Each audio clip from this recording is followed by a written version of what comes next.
Welcome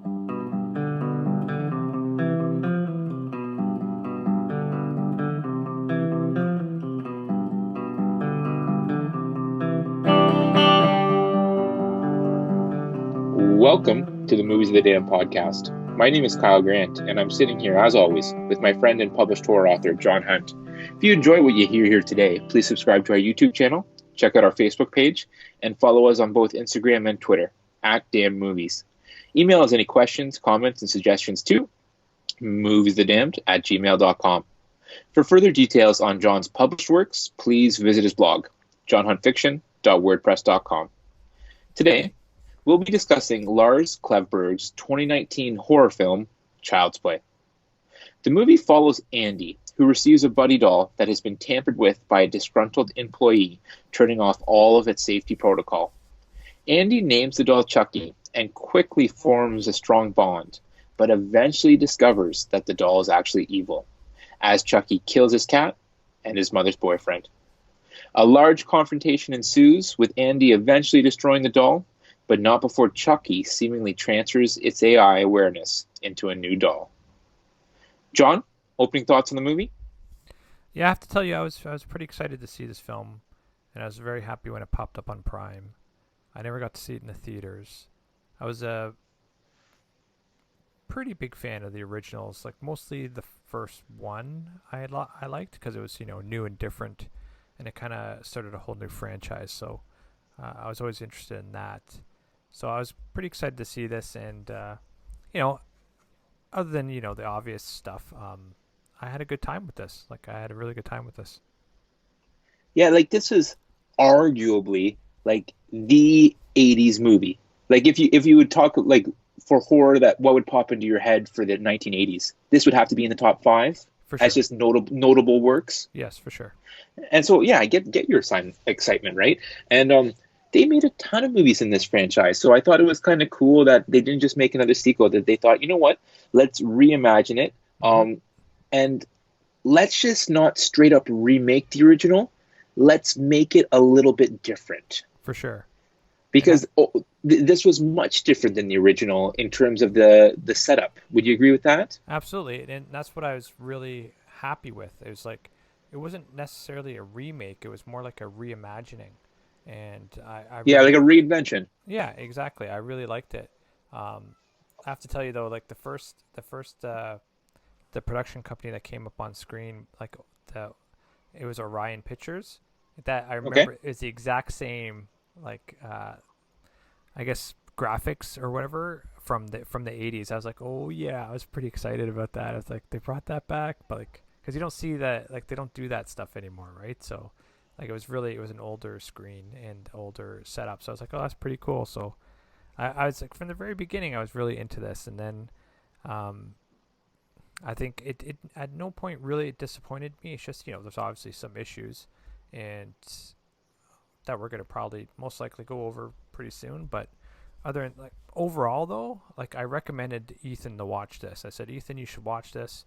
It's, it's entertaining, it's fun, and it's different than what you thought it would be, Yeah, honestly, I didn't know what to expect going into it. I didn't have high expectations. I didn't have low expectations. To be honest, like, I don't remember hearing too much from when this thing was in the theaters. Yeah. Like, good or bad. I just don't remember hearing very much at all. Like, I remember there being a ton of buzz when, like, kind of the first poster was released and was kind of, they let people know that this was happening. But after that, it kind of came and went, at least on my radar a little bit. So when you said, let's take a look at this one, it's on Amazon Prime, I'm like, really? Already? Has it already been in theaters? Like, it caught me off guard more than anything.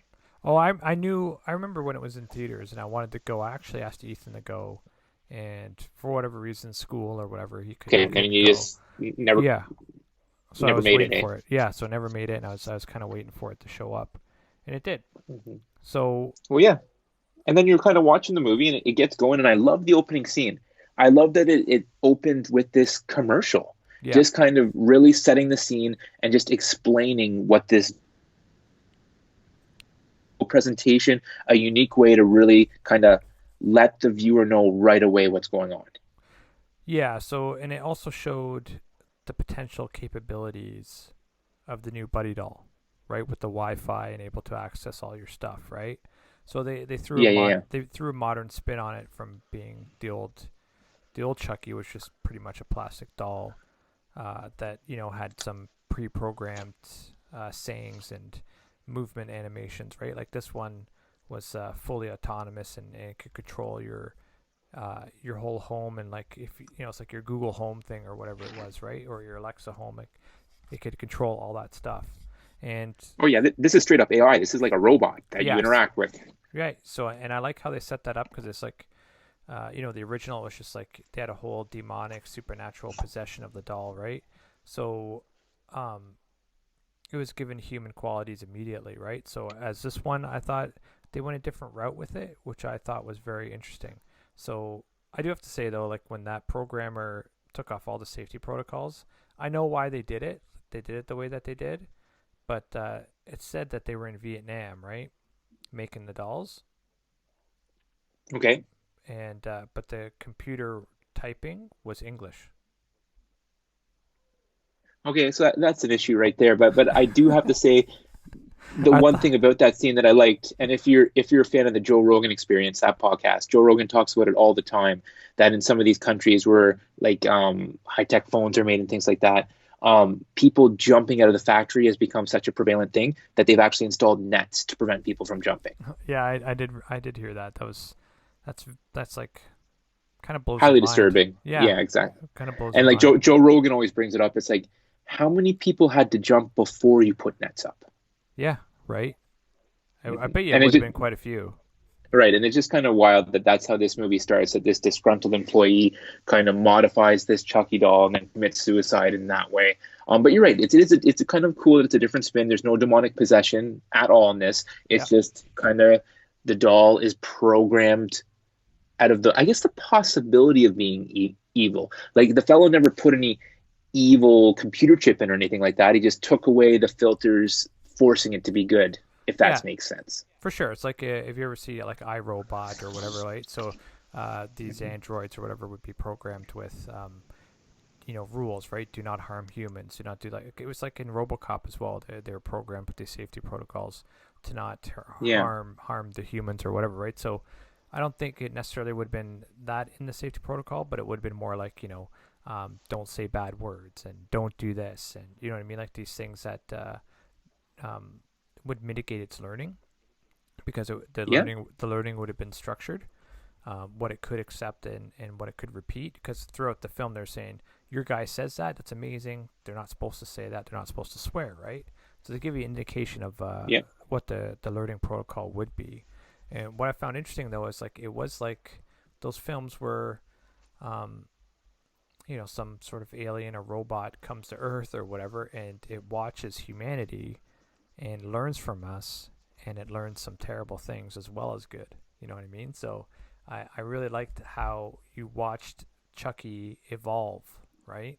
So from, complete innocent that he was to be, sitting there with everyone watching Texas Chainsaw Massacre and how they were Yeah. Yeah. Yeah. laughing at it and all that type of stuff, and how he was encouraged to swear and how he's encouraged to do violence, and um, because it was funny for these other guys to make these videos. Like it was very.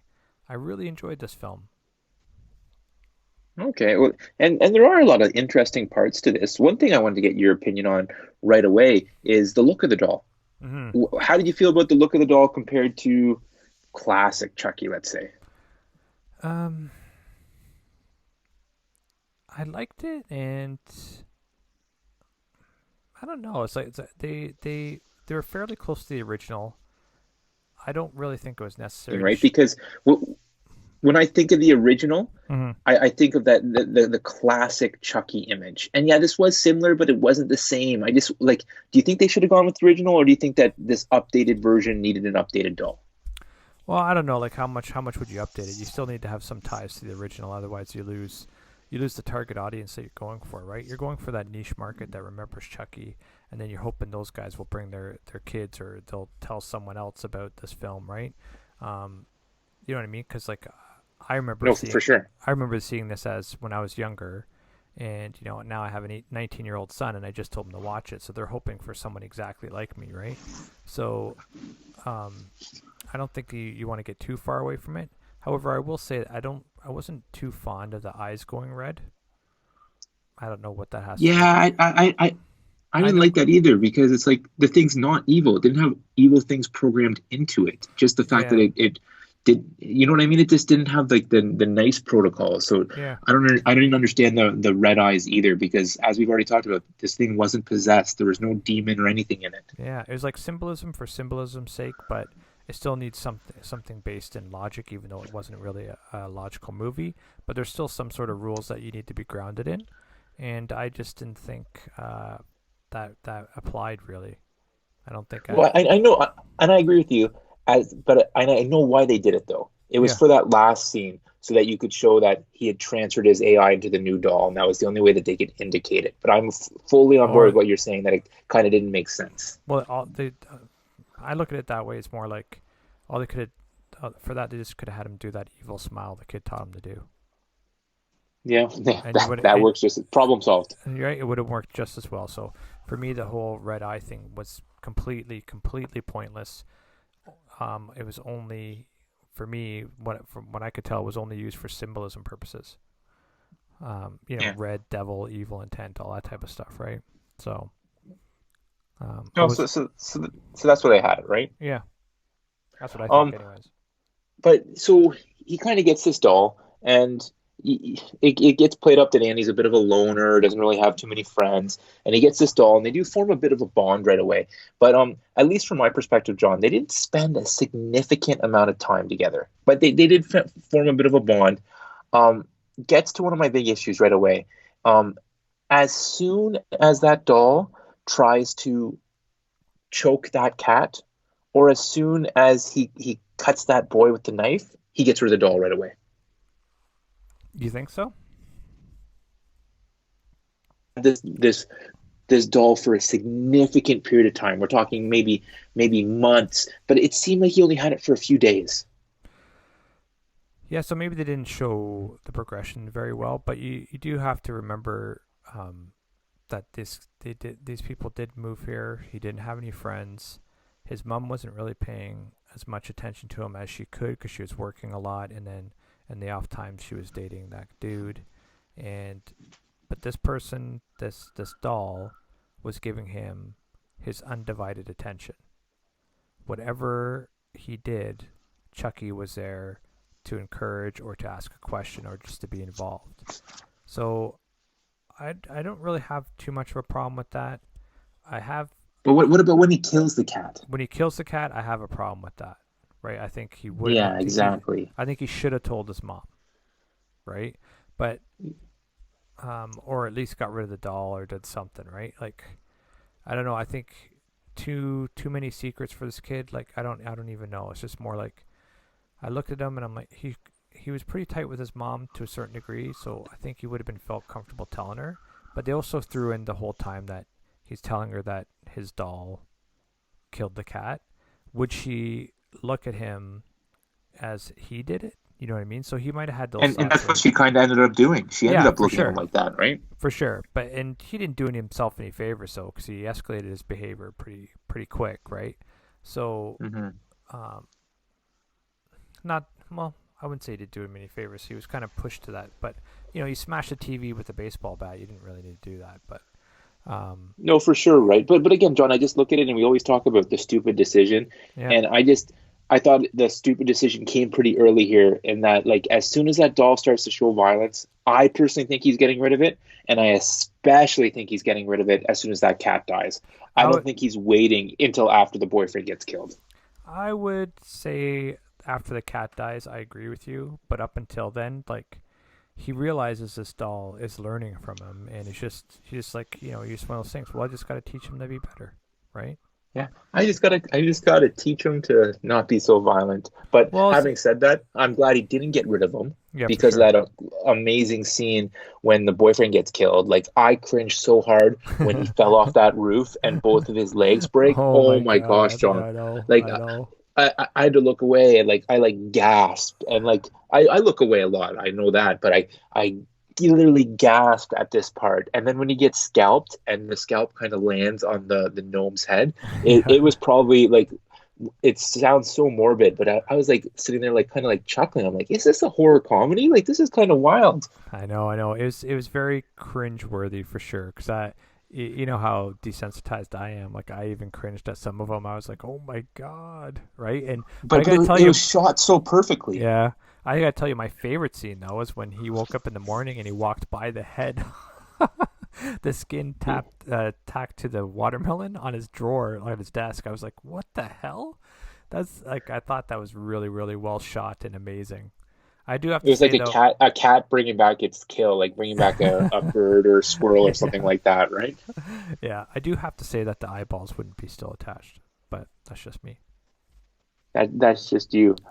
Just to rewind for 1 second though, that the scene when the boyfriend dies and the Hmm. camera angles kind of from inside the house, Hmm. and you see his two daughters, Yeah, oblivious to the world, playing on their phones or their yeah, devices or whatever. I'm like, that is such the perfect like 2020 shot right there. absolutely, Just the absolutely. fact that the kids have no idea what's going on around them to the point where they don't even know their dad's being murdered. I'm like, this is so awesome. I know it was really good. I think so. Some of those scenes were like pretty fun to watch. Like that's what I mean. This movie was fun to watch. There were a lot of, like there were a lot of issues with it, with certain deaths and the way things were presented or whatever. But for the most part, it was a fun film to watch. Like I enjoyed a lot. I enjoyed it for sure. And you know what? I had fun throughout the movie. And like this next part, like I might be way off base and it might just be me, but maybe there's someone else out there. Um, when you first saw the creepy superintendent, Mm-hmm. did he remind you of anyone? Gacy, you mean? Like, and no, no, sorry, like any actors. Oh, no, no, I did not. Okay, so when I first saw him, I'm like, is that Jack Black? Oh, yeah. Now that you say that, he did look like him. He Is definitely looked like is him. Jack Black really in this? And this, he kind of did a little bit, but then he didn't, right? But I just had kind of one of those double takes, right? Yeah, yeah. Um, And you knew he'd but play a role in it with just how long they paused on how creepy he was, right? yeah, yeah, You yeah, knew yeah, you'd be yeah, yeah. seeing him later, right? So I thought it was pretty I good. know. Oh, and there's just so many good things, like when he's like his mom catches him when they're trying to dispose of like the watermelon head, let's call it, Oh, and yeah, it's like, the oh no, rapping. Yeah, this is a gift for the neighbor down the I hallway. know. You know what I mean? Like, I think there's some pretty clever stuff in this movie. And even though his friends, right, when the one was puking in the basket after seeing the head and all that type of stuff, like this was fun to watch for sure. Oh, And buddy, there's like so many raunchy things, like when they're doing the yeah, big unveiling of the new Buddy doll, hmm, and I guess Chucky stabs, I want to call the store employee or the store manager just as he kind of puts on the mascot's yeah, head. right in the neck. Yeah.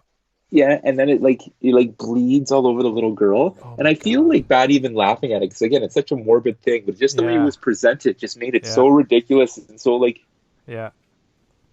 It was exactly funny, like like that. just wild. And so there was a lot of things throughout the movie like that, but then it gets to the end. They have their big confrontation. Him and his Andy and his bunch of friends fight Chucky or whatever, and then it's Yep. like Chucky has Andy down and out, and like singing the song saves him. Hmm. A bit of an eye roll moment for me. Did you not have an issue? Um. So let's rewind a bit. So what I really liked is that in the first one, um, there's it was just a doll. It was just a supernatural doll, and there's no Wi-Fi capabilities or anything like that. And my cat's going crazy right now in the background. Um, That's all right. there's no supernatural elements. I mean, sorry, in this film there's no supernatural elements, but and they tease you with he could connect to Wi-Fi and control your home. So, and from that you're like, okay, there's a lot of things that can be done with this. This is interesting. It's a modern take on it. But then you learn that he can't connect to that stuff because he's kind of refurbished or damaged or whatever it was. The safety protocols interfered with his capabilities to do that. I don't know what the cause was, but either way, he couldn't do that. He couldn't connect online or anything like that.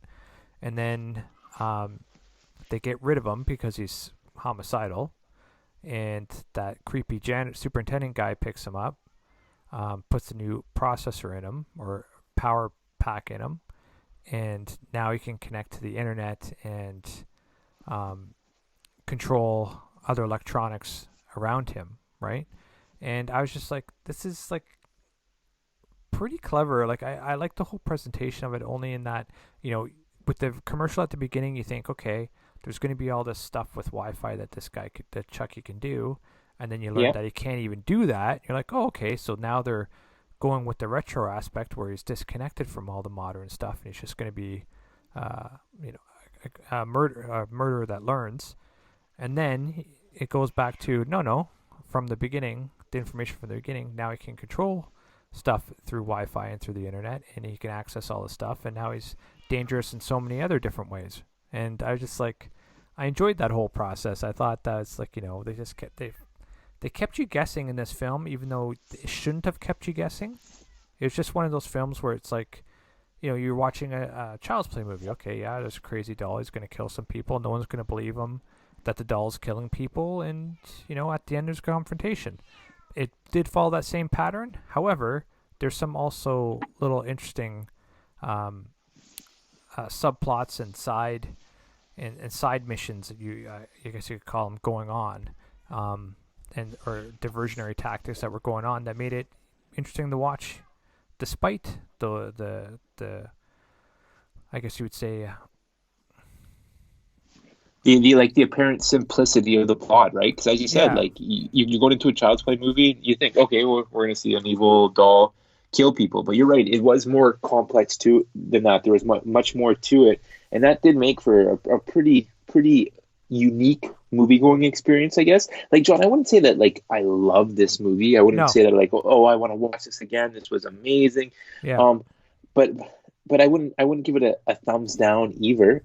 I'd say, oh, if you saw the original, you might enjoy this. Kind of a cool take on it. Well, I sometimes write my books with background noise, right? So I'm listening to music, or I have something on the TV in the background. So I could see myself putting this movie on in the background while I write one of my books. Oh, interesting. But it's one of those. It's one of those where it's hit one of those, because I'll sometimes have Friday the 13th in the background, or, whatever the case, like Rome, because I like that show and all that stuff. I'll have that going on in the background, right? So, I think this is one of those movies that have made that list. But I wouldn't sit down and watch it with the same attention that I gave it for the first time purposes. through. Yeah, for the purposes of the podcast, right? But bringing it back to my previous point there, Yeah, sorry, go ahead. The singing the song at the end. Mm-hmm. Like Chucky's has him on the ropes, about to finish him, and then he sings the song, and it overpowers Chucky to not do it. Like, no issues. You okay with that? I didn't have an issue with that really, and I'll tell you why. Like, for me, it's like that was the whole goal of Chucky, right? Was to form the bond with its owner. Yeah, and then so he's doing all this stuff, and he realizes, okay, well, I'm not going to have this bond with him unless I kill everyone around him, right? So unless I take away, it's like we've talked about this before. It's like almost that like whole domestic violence cycle. Yeah, the thing, control. Right? Yeah. Yeah. So I'm gonna control who he talks to, who he goes with, or whatever, right? But in this instance, he has to kill all those people, so he only has Chucky to talk to and to deal with, right? So that was his main goal the whole time. He didn't really want to hurt him, but at the end he figured he almost had this. Like, I have to do this because I almost have no choice, right? But I don't even think he was even thinking that abstract or that specific. Sorry, but it's just like once, because throughout the film Chucky would sing to him. Yeah. So once it was kicked back to him, he's thinking, I think there might have been. I don't see a reason with I don't see a problem with him pausing to say, "Have I reached him?" Like, you know what I mean? Like, is this, or I'm getting what I want right now, and then just giving that slight pause. I don't have a problem with that because of the whole build up and what Chucky was actually after. Oh, and that's reasonable. That's reasonable that you said that, and it makes sense because it does make sense when you explain it that way. I guess the moment did something where I just like kind of rolled my eyes at it, because you don't usually see kind of like the climax of a horror movie, kind of someone gets saved with singing a song. It's different. It's different, and I would say in any other film it wouldn't have worked. But And here it did. yeah, well, it worked for me. It didn't necessarily work for you. Yeah. And that's fine, right? Because like we all see different things when we watch the same film, so it doesn't really matter. It's just I'm just saying, like for me, the build up prior to him singing that song set the stage for that to be acceptable to me. No, fair enough. Well, Don, it sounds like you really love this movie, and the critics liked it. Sitting at 63% for the critics' Rotten Tomato score. Oh, wow. Um, Audience score, 57. Really? So I can And make. to be honest, I'm in line with both of those. Like, as in, I'd give it a thumbs up, so I'm probably more like the 63 because I think Rotten Tomatoes cuts it off at 60% for up or down. Yeah, So I'd probably be in the low 60s, but it sounds to me like you're much higher. I'm not much higher. I'm like in I because there were a lot of issues with this film. Yeah, I would say with I'd give it a 70. no, fair enough. And now here's my question for you. Hmm. Um, Now obviously the first one, would you think it would have been? How much higher do you think it would have been? Any clues as far as the critic score, the audience score, the original I'm talking about? I don't So know. it no. It would depend on when they were scoring it, right? So how long has Rotten Tomatoes been around, right? So Yeah, if exactly. So it's like there would be far fewer reviews for these older movies than there would be yeah, for a movie that comes out today. and then you look at the people that are reviewing it; they're more contemporary, right? So I don't think they'd have. Um, I don't I don't I don't necessarily think that they would score it higher, but I Yeah, just could be wrong. I know, and that's a great observation. It's pretty similar. Like the original came in at 68, and again, this one was at 63 for the critic score. Hmm. And then for the audience, the original came in at 63, and the original is at 57. And Yeah, those numbers kind of surprised me a little bit, just because of as kind of I opened with, it's such like an iconic 80s movie.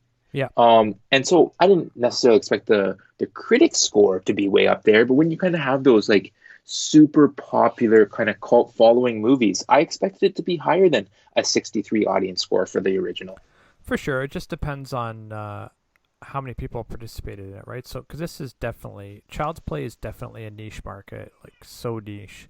You have a lot of hardcore fans, but I wouldn't say um, they were all on there rating it on Rotten Tomatoes, right? So, like you'll if you look on Twitter feeds or anything like that, you'll see like there is quite a robust group of people that enjoy Child's Play and the whole Chucky universe and would have been right up there with saying this is a great film or whatever the case may be, right? But that's not the broader audience. Most But people. it's so iconic. Like Mhm. before I even started watching horror movies, Mhm. I knew what the Chucky doll was. Well, you got to look at like, would you say Jason's iconic? 100%. Right, like go look at the scores on the Friday 13th movies. They're not that good. Oh, interesting. I'll have to Yeah, check that out. right. And then and same with some of the Nightmare on Elm Streets, right? Not the first one, Oh, obviously, but very, very iconic as well. Yeah. yeah, right. So it just depends, right? So because especially when you get down to Friday 13th Part 6 and Part 7 with the telekinetic victim and fun movies, and I love them because I'm a Jason fan, right? So, but I can't see audience score and critic score giving it anything less than a thumbs down, actually. So, but like I said, there's a niche market for these things, and that's who if you market to them and ask them to review, I'll guarantee you they'll give it a high score. But if you open it up to a broad audience, you're gonna even it out that way. No, fair enough. Budget. This was made for about $10 million dollars. Hmm. Um, Box office brought in 45. Oh, nice, good. So decent return, which leads me to believe they might roll the dice and try another one. Not absolutely positive, but they might. Hmm. I don't Uh, know. I think this was one of those ones where people are like, okay, well, they're redoing it. I'm interested, and because of the results of the scores, and I don't know if they'll want because typically the sequels will not do as well, right? no, Yeah. for sure. They usually go down, but they might give it a try. I actually read something that the kind of the filmmaker here, Lars, was interested in maybe doing a sequel where the evil doll was the teddy bear. Do you remember at the end that one Oh of yeah, the yeah, new Buddy dolls was a teddy bear? So I'm like, oh, that could be interesting. yeah, yeah. Well, it's really not much you can. It's the same systematic formula, right? You can't do much else with it. But I think this guy did a good job with presenting it in a new and interesting way for sure. Now, question for you: Hmm. Do you have any idea who did the voice of Chucky? Like which actor? Of course, Mark Hamill, Luke Skywalker. Mark? I didn't know that, and as soon as I read that, I'm like, oh my gosh, how did I not pick up on that? I knew that from when they started to talk about from the movie trailers when they were doing the movie trailers a long time ago. I'm like, oh, Mark Hamill's the voice. This is great. He does like No, a I lot. just like He does a lot the of thought of voices, right? So he does voices for Joker on the comics, and I mean, sort of I read that yeah, not the comics, but the video games, right? the video games and the cartoons. Some of the cartoons he did the voices for. Yeah, I know. So I just saw that and it yeah. like brought a smile to my face. I'm like, oh Hmm. my gosh, I wonder if John knows this or not. And of Hmm. course, John Hunt knew that. I know weird stuff, man. You know Yeah, but that. well, fella, anything else to add on this one? No, man. All right, folks. Well, please subscribe to our YouTube channel, check out our Facebook page, and follow us on both Twitter and Instagram at Damn Movies. We want to hear what you thought of today's podcast and any suggestions you have, especially in terms of what movies you'd like us to discuss next. Send us an email to moviesthedamned@gmail.com. Please also check out John's full-length novels. His first two novels, Dollars and Tracker, are Amazon bestsellers. You can also order his novella Balance, his book of short stories, Four Shots of Horror, and his newest novel, Off the Grid, all on Amazon right now. For further details on John's other published works, please visit his blog, johnhuntfiction.wordpress.com. Thanks for listening, and we'll see you next time. Hey everyone, thanks for listening. Stay safe, and we're still doing the whole COVID-19 not being in the same room recording thing, so that'll go on for as long as it's recommended that we practice social distancing. And in the meantime,